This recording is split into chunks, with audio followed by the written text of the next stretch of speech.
So people will talk about how we've been tricked into believing, differences in Republican and Democrat. And they talk about the Dixiecrats and about the crossover and all this, where like one guy crossed over from the Republican Party to the Democrat Party or, all this. And so it's very easy to define if we look at the paradigm of politics differently than left and right, how we've been told to believe it. So long ago, I mean, before America was even established, classical liberalism meant something different than liberalism does today. So if we look at people like Thomas Jefferson, Ronald Reagan, Ron Paul, Rand Paul, Barry Goldwater, these guys are classical liberals, right?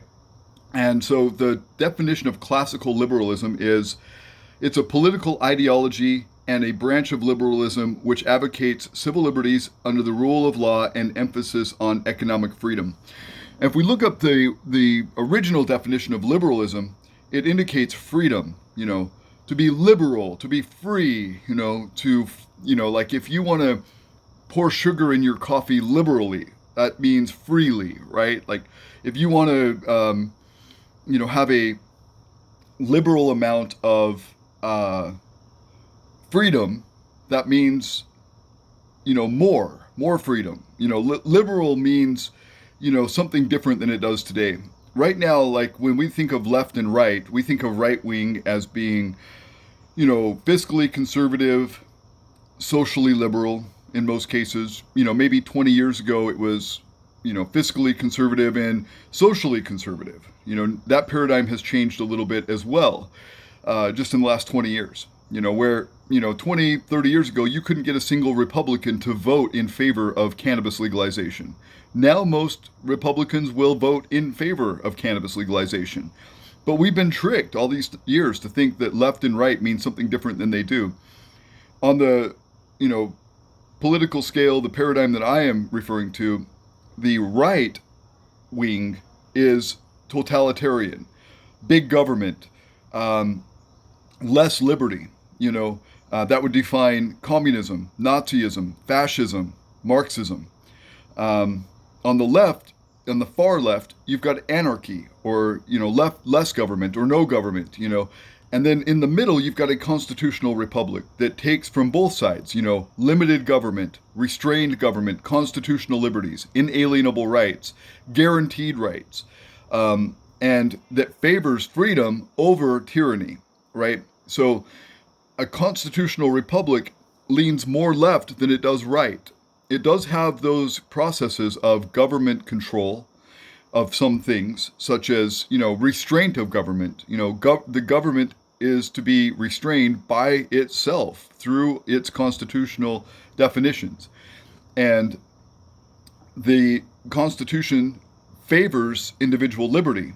At least the Constitution of the United States favors individual liberty and unalienable rights. So, when we look up just words in general, if we look up just what liberalism means, or classic liberalism as a political ideology, liberalism does not mean what it means today. When we think of, that liberal over there is doing all this and that means that typically means that the government is controlled, or in control of the people, that the markets are controlled by the government, that the press is controlled by the government, and things like that.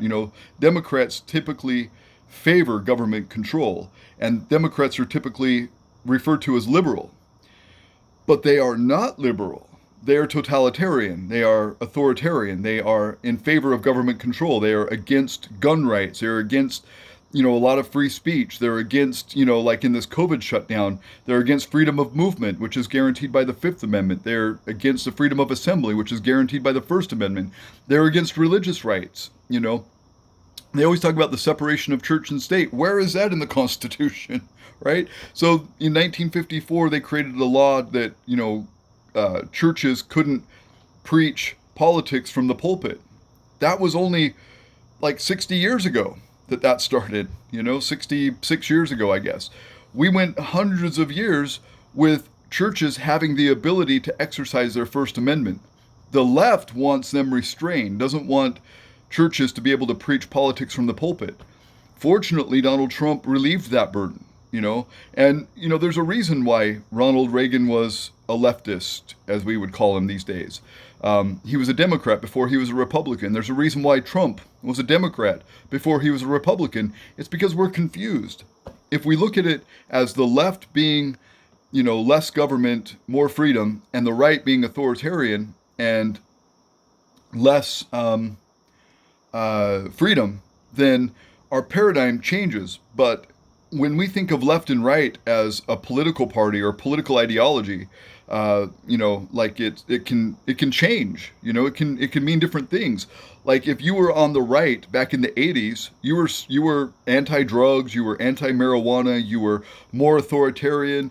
You wanted less freedom for people, socially. And you wanted to be fiscally conservative. But now today, if you're on the right, you want more freedom socially. You still are fiscally conservative, but that's not what defines left and right. We have lost that somewhere. Right means authoritarian, left means freedom.